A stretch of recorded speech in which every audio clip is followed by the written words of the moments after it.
Now I have broken the tip on 2 of these, which makes me think that I'm doing something wrong in terms of my technique.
Take a look at that.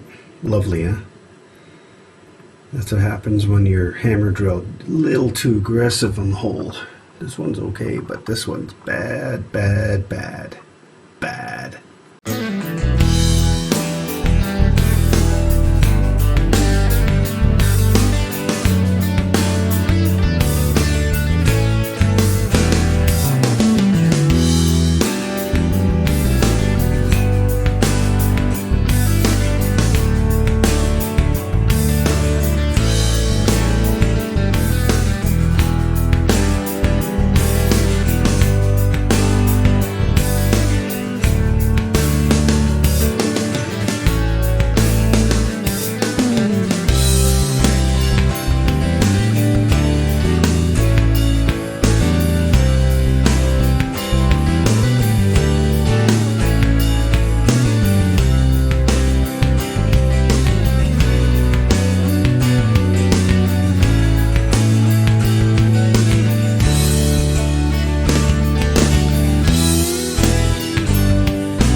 And there we are. The stainless steel panels have been mounted. And for those of you who want to know how I did this and how I would maybe do it differently, I used a special glass and tile drill bit to make the initial holes in the ceramic tile. Now I have broken the tip on 2 of these, which makes me think that I'm doing something wrong in terms of my technique.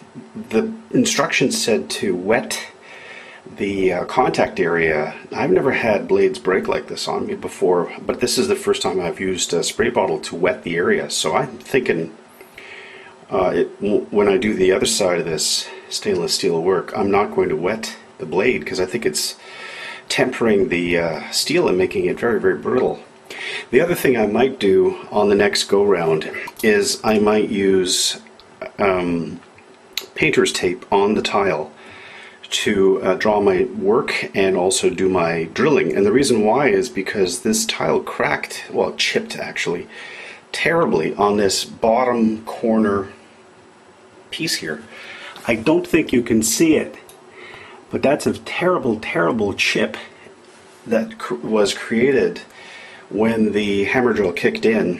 And I think that perhaps some painter's tape or masking tape would help to prevent that from happening.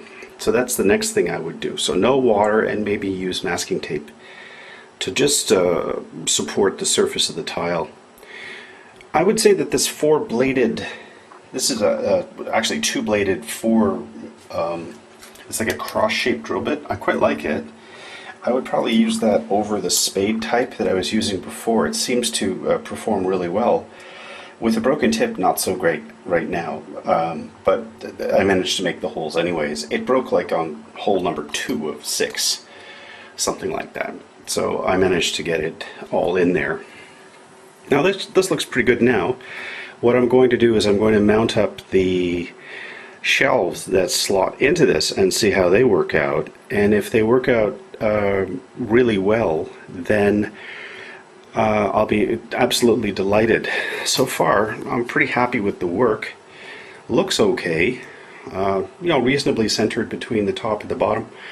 The spacing is different on the other side. So what I'll be doing is using this wooden spacer for spacing on the other side there. I think that's just a 1x3, something like that. Of course, you can rip whatever custom spacing lumber you think is right for making your own install, but that's about 2 and a bit, 3 inches high, and that seems to be a nice enough look for this particular kitchen install. It's starting to come together and it's looking nice, and what I'm going to do is just sign off for a couple minutes, load up those shelves, and give you an idea of what this thing looks like once it's been accessorized. Right now it's just the 2 panels are hung. I would caution you to really take your time when doing this work. There's a little bit of play in the fittings, so you can get yourself a millimeter here and a millimeter there. And I use that 1x3 with a hammer to sort of snug things up, convince things. I'm pretty happy with the results. This certainly passes the 10-foot test, no problem. And it's going to make the kitchen adopt a very interesting quasi-industrial stainless steel look, which is popular with the Maker family. We've done this is like the 3rd kitchen we've done in this style. So that's working out, and we like the look of this particular wall panels. Steel wall panels are always tricky, and even in a kitchen, when they put kitchens in anywhere in the world, the requirements for it to be square are super high, because you're putting really rigid materials in, like tile and steel and sinks and stoves. They're very unforgiving and they're very geometric. So generally speaking, kitchens are pretty square places when compared to other places. The 2 places this happens is kitchens and bathrooms. And that may help for those of you who don't understand why it's so expensive to do a kitchen or a bathroom. One of the reasons why is because you have to be so utterly precise in terms of installing stuff. Millimeters really do count, especially if you're putting in something like a shower stall. Those things are very difficult to get in if the room isn't square. I remember in one house we were working on, I had to actually put a false wall in to make the bathroom square again. It was just crazy. And it was a massive drift, 2 inches drift on the wall. Yeah, old house, they tend to get all wonky. So working on older homes like this one, whenever you're doing a renovation or refurbishing a home, especially if it's reasonably old, by old I mean 30 plus years, you end up with lots and lots of drift in the way things are, and custom cutting things, and just having to do whatever it takes. But I would say I'm pretty pleased with this install so far. The panels measured in just right, mounted up okay. I took my time, which I prefer to do, and the results are so far so good. So I guess what I'll do now is I'll just clip in a couple of those accessories to give you an idea of why we bought this shelf. Basically, it's to increase the cabinet holding capacity. We've only got 2 or 3 little cabinets on this side and 2 on the other side, and they're just not enough to hold all the stuff that a regular old family kitchen needs. So we thought we would go with this sort of external view IKEA type look or I guess you could say Scandinavian type look, which kind of makes me wonder. I wonder if the Scandinavians tend to do this because they're seafaring people, and galley kitchens are tiny, and maybe that's why it's such a huge influence along those lines, tight little kitchens. Because I can tell you that in Hong Kong, IKEA is far and away the leader in terms of tight kitchen design. No one even comes close. When you go to their store, they just have showcase after showcase of little tiny, beautifully compact kitchens. And that would make sense if your aesthetic has been informed by ships, which are, of course, tight quarters. So, okay, next thing you're going to see is this thing with the accessories loaded up. I hope you liked this video. If you did, please consider subscribing, giving me a like, and leaving me a comment. I really enjoy making these videos, and I want to know from you how I can make them better. The whole point of these videos is to demonstrate that if I can do something, you can do it too. Well, that's it for now. So long, and remember, keep making.